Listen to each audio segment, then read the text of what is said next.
시사잡기 2부 시작합니다. 오늘 뉴스들 모아서 들려주실 김민아 기자 어서 오세요. 안녕하세요. 뭐부터 들을까요? 일단 지금 대선 국면이니까 워낙 또 관심들이 많지 않습니까? 오늘은 좀 색다른 대선 뉴스를 한번 들어보고 시작해야 될 것 같습니다. 들어보시죠. In front of a congressional committee, he can talk to me about stamina. The world, let me tell you, Hillary has experience, but it's bad experience. So she's got experience, that I agree, but it's bad experience. 이건 지난 미국 대선 힐러리와 트럼프의 토론 그 소리죠? 그렇습니다. 네. 이 미국에서 이렇게 토론을 할 때 보면은 따로 준비한 원고 없이 일어서서 이제 토론하지 않습니까? 예. 이게 힐러리의 건강 문제 그리고 그걸 이제 비꼬는 어떤 트럼프 이런 이제 즉석에서 어떤 말싸움이 이어가면서 네. 관객들이 환호하는 그런 소리였는데요. 예.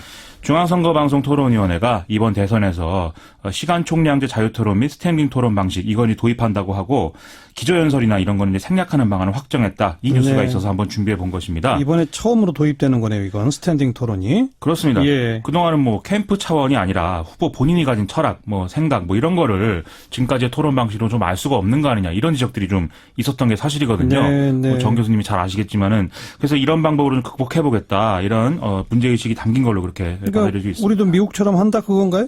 그렇죠. 구체적으로 보면은요, 토론회를 총 3번 하거든요.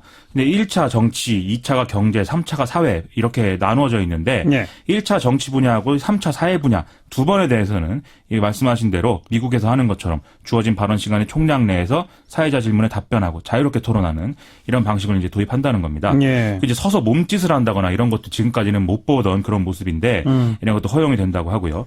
다만 이제 2차인 경제 분야는 주제가 다소 어렵기도 하고 좀 전문적인 내용들이 오고 가기 때문에 예. 한 후보자가 정책 발표를 하고 나머지 후보자들하고 이제 1대1 질문 답변하는 이런 식의 검증 토론을 앉아서 진행한다고 그렇게 발표가 됐습니다. 후보자들이 PPT나 참고 자료 이런 걸 활용할 수도 있습니까? 그게 이제 활용을 하면 좋겠죠. 아무래도 이제 듣는 사람 입장에서는 그런 시각 자료가 있으면 이해가 쉽게 되니까요. 예. A3 용지 규격 이내로 서류, 도표, 그림 이런 거를 사용할 수 있다고 하고요.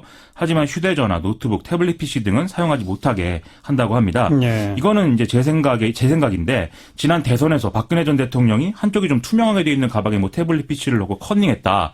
어떤 그 토론에서 나온 질문에 대한 답을 어떤 메신저나 이런 걸로 전송해줬다. 이런 논란이 한 번 있었기 때문에 예. 그런 논란을 사전에 차단하기 위한 그런 조치 아닐까 이런 생각이 좀 들고요. 예. 또 토론회 시작 전에 국민들의 어떤 바람, 소망 그런 걸 담은 이제 인터뷰 영상을 보여주고 또 공모로 선정한 국민 질문을 공통으로 묻고 답변하는 시간도 있다고 하니까 좀 이번에는 토론이 좀 다채롭게 진행될 수 있는 그러네요. 그런 기회가 될 것 같습니다. 선관위가 참 열심히 일하고 있습니다. 이 새로운 토론 진행 방식도 좀 선보이고 말이죠. 그런데 지금 선관위랑 충돌하는 후보가 한 명 있죠? 그렇습니다. 바로 이분입니다. TK들이 다시 뭉쳐서 또 5월 9일 날 홍준표 정부를 만드는 것이 박근혜를 살리는 길이다. 홍준표 후보. 근데 지금 경남지사직 사퇴를 안 하고 있죠? 그렇습니다.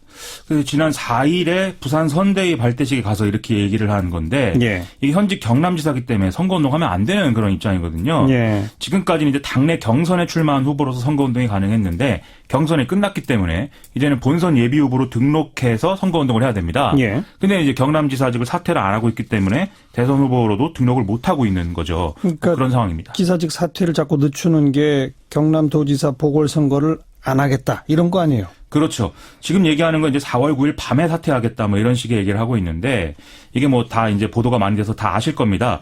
광역단체장이 대선을 나가려면은 지금 상황에서는 4월 9일 자정까지 사퇴를 해야 된다는 거죠. 네. 올해 보궐선거가 4월 12일, 5월 9일 이렇게 실시가 되는데 보궐선거일 30일 전에 보궐선거 사유가 발생을 해야 되니까요. 예. 그러니까 이 30일 전에 이 지사직이 없어져야 지사를 하고 있는 사람이 없어져야 보궐선거가 실시되는 건데 네. 근데 문제는 보궐선거를 실시하게 되는 그 사유 자체는 선관위가 사퇴하는 사유를 통지받은 시점에 확정이 된다는 겁니다. 예. 그래서 예를 들면 홍준표 지사가 9일 23시 59분에 사퇴를 하고 선관위가 10일 0시 1분에 통보를 받게 되면 지사직을 사퇴해도 보궐선거가 치러지지 않는 이런 일이 일어난다는 거죠. 그야말로 꼼수 아닌가요? 그렇죠. 이런 것을 대표적으로 꼼수라고 하고 당연히 꼼수니까 선관위도 이것에 대해서 어떤 입장 표명을 하지 않았겠습니까? 예. 지금은 홍준표 지사 측에 지금 법은 그런 어떤 허점이 있을지 모르지만 보궐선거를 하는 게 법 정신이다. 이런 취지의 공문을 보냈는데 꿈쩍도 안 하고 있는 거고요. 그래요. 아울러서 또 이걸 원칙을 정확하게 적용하려면 홍준표 지사가 선거운동으로 볼 수 있는 발언들을 하는 것에 대해서도 제재를 해야 되겠죠. 예. 그래서 이것도 이제 공문을 보냈는데 그러다 보니까 홍준표 지사가 좀 빌미를 주지 않으려고 선거운동을 스스로 안 하는 그런 이제 웃지 못할 일도 벌어지고 있습니다. 이것도 한번 같이 들어봤으면 좋겠네요. 더 이야기하면 또 선관위에서 야단치니까 요것만 이야기하고 4월 10일 이후로 내 울산에 대유세하려 하면 내려오겠습니다. 야하하. 참, 후보는 됐는데 자기 입으로 선거운동 못한다. 그렇죠. 뭐 이제는 아예 아무 말도 안 하고 있다면서요? 그렇습니다. 오늘 이제 경기 인천 지역 선대위 발대식이 있었는데 공개 발언은 하나도 안 했고요. 당 깃발만 흔들고 이 빨간 점퍼도 안 입었다고 하거든요. 예. 도지사도 당원으로서 할 수 있는 거는 뭐 할 수 있기 때문에 뭐 이런 행위까지는 한 건데 이게 경기가 좀 모호하니까 선거운동 빌미는 잡히지 않겠다 뭐 이런 얘기 하는 거죠. 이렇게까지 하면서 보궐선거를 안 하려고 하는 이유가 뭐예요? 이게 이제 기본 이번에 이제 그 경남도지사 보궐선거를 대선하고 같이 하게 되면 아무래도 야권에 유리하다 이런 판단을 좀 하는 것 같습니다. 하하. 지금 경남 지역의 야권 인사들은 보궐선거를 치러달라 이렇게 압박하기 위해서 출마 선언을 지금 이어가는 캠페인을 벌이기도 했고요. 예. 오늘은 기자회견 열고 대선이냐 도지사냐 양자택일해라 이렇게 홍준표 지사를 비판하기도 했습니다. 또 이 사퇴를 하면 이 사퇴 사유를 선관위에 전달하는 게 경남도의 행정부지사거든요. 예. 이 사람이 또 전달을 늦게 하거나 이렇게 좀 하면 안 되니까 9일 날에도 정상 출근해서 24시간 대기해라 이렇게 압박하는 그런 모습도 있었습니다. 네. 자, 1등 달리는 문재인 후보에 대해서 가장 많은 검증 뭐 네. 이런 것들이 집중됩니다. 네, 네. 특히 아들 특혜 채용 의혹 네. 이것도 이제 계속 뭐 사라지지 않고 언론에서 다루고 있는데 예. 요걸 좀 한번 분석해 보셨다고요? 네. 일단은 보도량이 굉장히 많습니다. 그 3월 17일부터 4월 5일까지의 그 지상파 3사하고 종편 4사의 저녁 종합 뉴스의 보도량을 봤어요. 예. 가장 많이 보도한 곳이 TV조선의 7건이었습니다. 예. 그리고 KBS가 6건, 그리고 MBC와 MBN이 5건씩, 예. 그리고 JTBC가 3.5건, 0.5건은요 단신을 단신. 말씀드리는 거고요. 네. SBS가 2건을 보도를 했습니다. 그리고 또 신문도 봤거든요. 네. 신문을 봤더니 가장 많이 보도한 곳이 조선일보. 제가 또 말씀드리는 건 종이지면, 예. 종이신문만이에요. 예. 14건을 조선일보가 보도를 했어요. 그리고 동아일보와 한국일보가 9건을 보도했고요.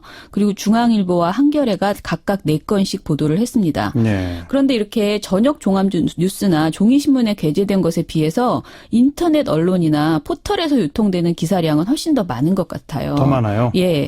저희가 최근에 페이스북도 모니터를 하고 있거든요. 네네. 그런데 7개 방송사, 6개 신문사의 페이스북을 모두 이제 모니터를 하는데 한번 단적으로 보면 4월 5일 하루에 중앙일보 페이스북이 게시한 글 중에서 선거 관련 기사가 42건이었어요. 예. 그런데 그중에서 문재인 후보 관련된 보도가 10건이고요. 그중에 5건이 이 아들 의혹이에요. 그래요. 그러니까 굉장히 많은 양이 치중되어 있다. 비슷비슷한 내용이 계속 이렇게 네. 바뀌면서 올라오고 있다. 이렇게 보시면 될 것 같습니다. 1등 달리는 후보니까 보도량이 많은 건 당연한 얘기일 거고요. 네네. 그리고 문제가 있으면 또 문제를 검증하는 것이 언론의 사명이기도 하고요. 네네, 맞죠. 그런데 무슨 문제가 보입니까? 그렇죠. 대선 후보의 인물 검증 자체는 당연히 해야 되는 거죠. 네. 그런데 그 2007년 감사를 통해서 문 후보 의혹이요 이미 규명된 사실이 있고요. 일부 규명된 사실이 있고요. 예. 그리고 또 문 후보 측이 해명한 내용도 있습니다. 있죠, 계속. 예. 그리고 또 자료와 증거가 이제는 더 이상 없어서 확인할 수 없는, 도저히 이제는 공방만 계속될 뿐 확인할 수 없는 그 사안도 있습니다. 예. 근데 이 사안에 대해서 언론 보도를 할 때의 문제점들이 뭐냐면 첫째로 그 언론들이 자유한국당이나 국민의당 등에서 의혹을 제기할 때마다 그 의혹 제기 내용만을 거의 그대로 받아쓰기 하면서 보도하고 있다는 것입니다. 받아쓰기 보도. 네. 예. 다시 말해서 검증 보도가 아닌 의혹 제기자 주장을 그대로 옮겨서 다운표 처리하는 이런 보도가 많다는 것이고요. 네. 두 번째 문제점은 2007년 감사를 통해서 밝혀진 사실들이나 또는 문 후보 측이 해명한 내용마저 제대로 보도하지 않는다는 것이 네. 또 문제입니다. 네. 그리고 또 세 번째는 거의 대부분의 보도가 새롭게 밝혀지는 내용이 없음에도 불구하고 같은 내용을 계속 반복하고 있다. 반복. 네.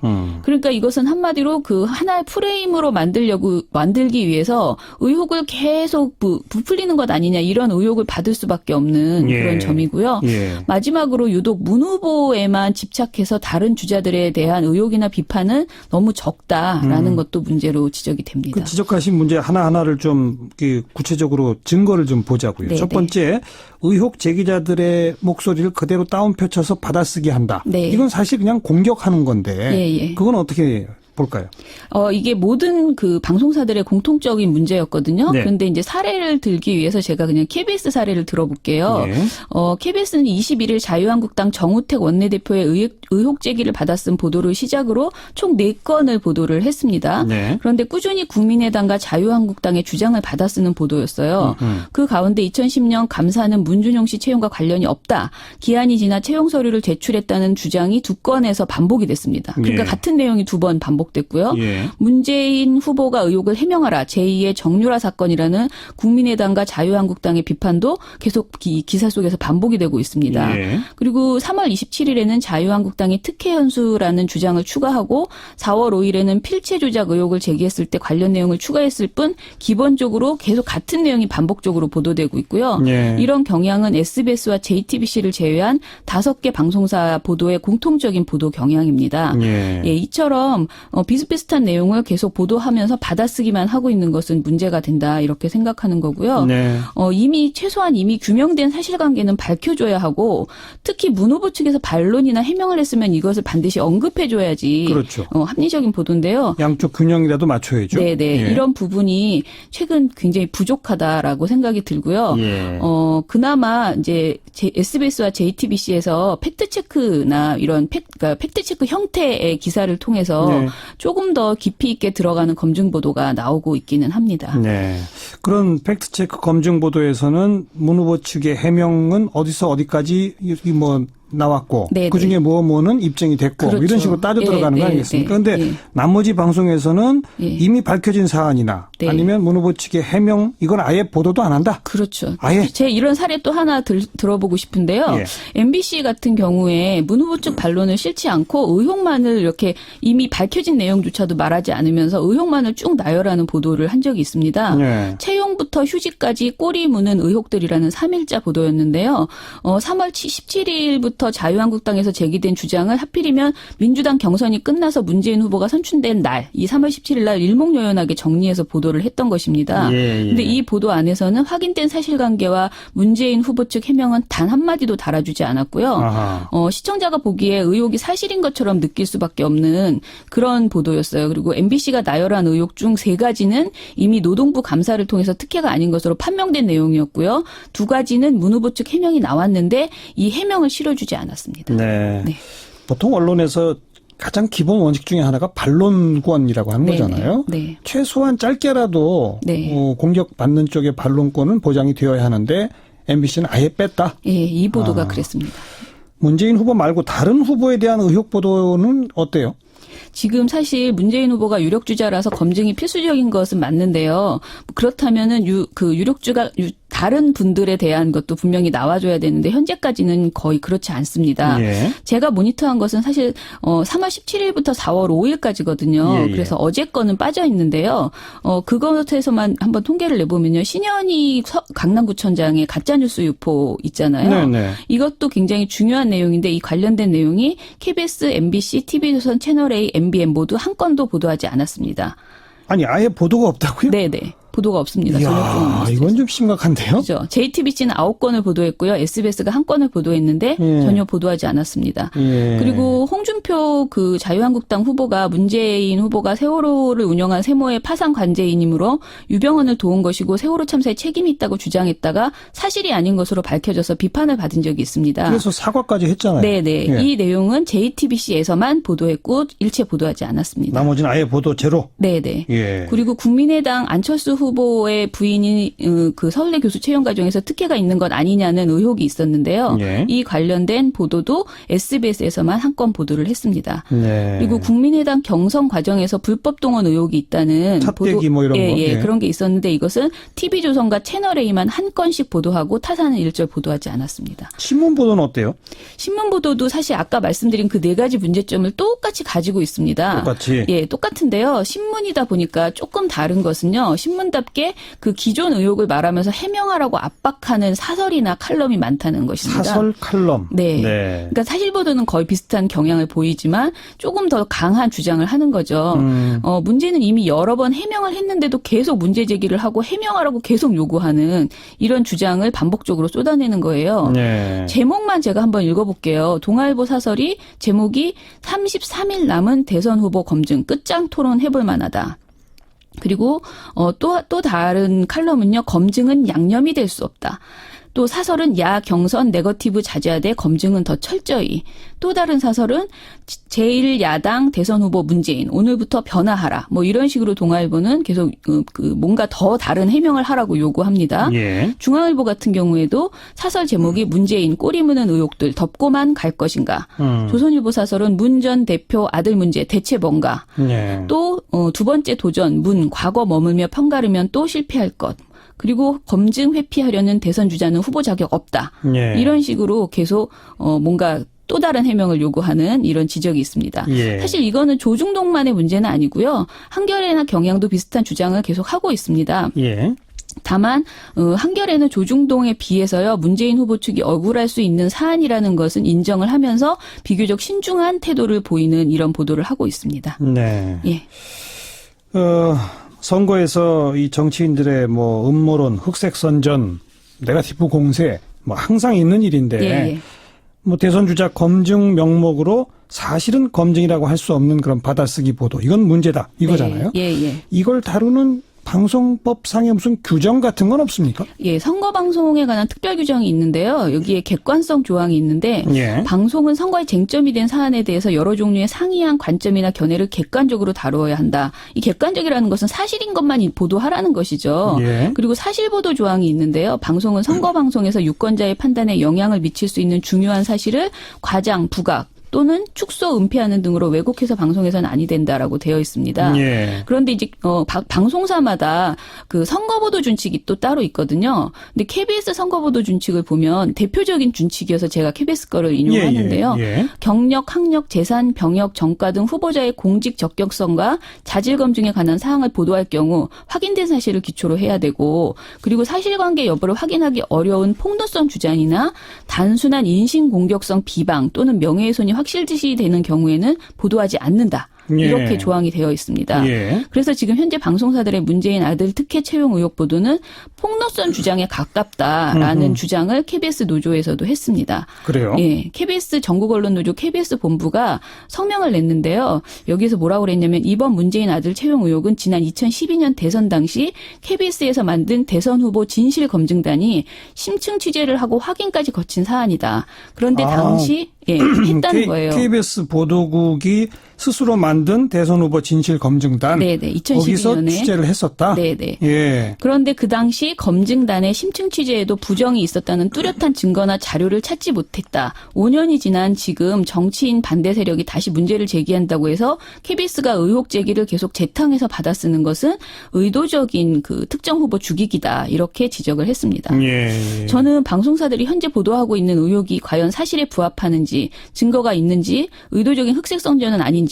계속 노력해서 정말 검증 보도를 하려고 해야 되는데 하다가 만약에 정말 의혹이 없다라고 예. 생각되면 엎어야 되는데 예. 계속 비슷비슷한 그 거의 어뷰징에 가까운 비슷한 보도들을 계속 내는 거, 이것은 굉장히 불공정한 보도 행태라고 이렇게 생각합니다. 최소한 양쪽 주장을 공평하게 소개하든지 그렇죠. 아니면 스스로 취재를 해서 팩트 체크를 하든지. 예. 그리고 참 사실 가장 근본적으로는 이런 네거티브 보도를 많이 하는 것 자체가 정치 혐오를 부추기잖아요. 그렇죠. 그래서 저는 좀 이제 얼마 안 남았는데 정책 보도 그리고 검증을 할 때도 좀 더 깊이 있는 검증이 가능한 그런 내용들을 좀 다뤄줬으면 좋겠다. 언론이 너무 사람들을 지치게 한다. 이런 생각이 듭니다. 예. 자, 그건 그렇고 이제 얼마 전부터 일부 종편이나 이런 데서 안철수 띄우기가 눈에 띈다. 뭐 네. 이런 분석들이 있었지 않습니까? 네네.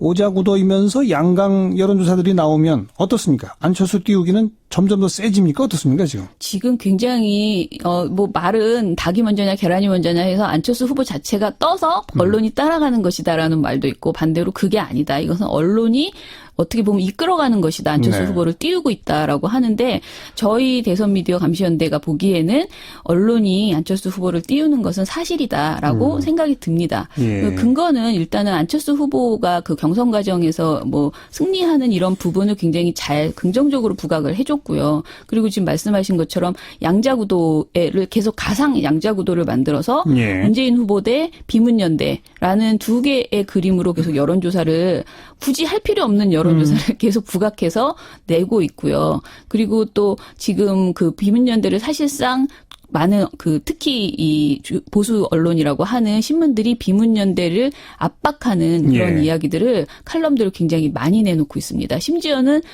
닮은 발가락만이라도 찾아서 연대하라 이런 표현도 나오고요. 발가락에 그리고 닮았다라는 네. 옛날 그 소설 네. 제목을 가지고 그리고 또 이제 박근혜 전 대통령에 대한 동정심 그것으로 이렇게 연대해야 한다. 모두가 같이 뭐 이런 예. 식의 굉장히 다양한 이야기를 통해서 안철수 후보로 이렇게 단일화하려고 하자는 그런 보도를 많이 해요. 근데 이게 결과적으로 이것이 안철수 후보는 자강론을 주장하고 있지만 결과적으로 이런 비문연대를 강조하는 분위기가 안철수 후보에게 좀 더 유리한 것은 사실이다. 이렇게 생각이 듭니다. 그 비문 반문 연대라고 하는 것을 거의 압박하는 수준의 칼럼이라고 말씀하셨는데 네네. 그분들은 그러면 심지어 자유한국당, 바른정당은 물론이고 자유한국당까지도 네. 안철수와 연대하라 이런 거예요. 네, 그렇습니다. 그리고 이제 심지어 홍준표 후보에 대해서 부정적인 그런 어떤 칼럼도 이제 나오기 시작하고요. 어찌 됐든 이 약한 지금 이제 현실적으로 집권을 할 수 없는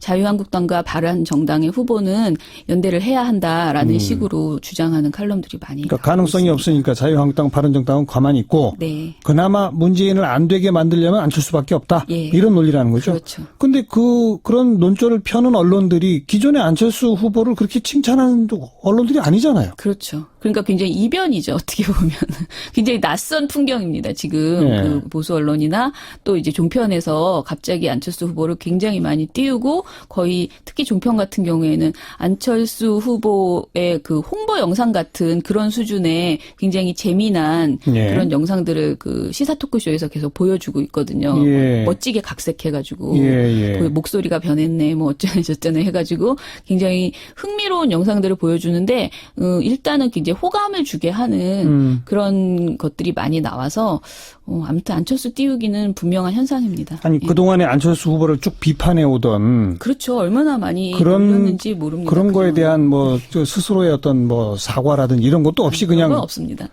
그냥 띄워요. 네네. 그런 것도 사실 어찌 보면 언론으로서의 기본 금도를 어기는 거 아닐까요? 근데 뭐 이렇게 말하는 거죠. 항상 그 보도하는 태도는 뭐냐면 현실을 보여준다 우리는. 근데 현실이 이 안철수 후보가 지금 굉장히 지지율이 높아졌고 그러니 그냥 그것을 알려준다. 근데 지지율이 높은 후보에 대해서 굳이 비판하지 않고 있는 안철수 후보에 대해서는 예, 반대로 문재인 후보에 대해서는 아주 작은 문제만 있어도 알겠습니다. 지금 계속 지적하는. 그게 이제 보수 언론 그리고 종편들의 행태라고 한다면 반대로 한겨레나 경향 이런 쪽에서는 그렇다고 문재인 후보를 막 띄우는 이런 것도 안 하잖아요. 네, 그렇지 않습니다. 아까 말씀드린 것처럼 이 문재인 후보 아들 그러니까 아들 문제도 아주 굉장히 비슷하게 검증해야 된다 이런 주장을 하고 있어요. 뭐 지금까지 그 말씀을 쭉 종합해 보면 그나마 한겨레 경향 등등은 좀 균형 있고 언론의 어떤 기본 본령을 지키는 식의 보도를 하고 있다. 예. 나머지는 다 문제를 좀 갖고 있다. 네. 공정한 보도는 아니라고 생각하고요. 그렇다고 제가 말하는 것은 기계적 균형을 지키라는 것이 아니고 네. 정말 그 사안에 대해서 진실을 드러내서 국민에게 전하려고 하는 그런 그래야죠. 보도 태도는 아니었다고 지금 봅니다. 여기까지 말씀 듣죠. 고맙습니다. 예, 감사합니다. 네, 미디어 포커스였습니다. 민주언론 시민연합의 김원경 사무처장이었어요.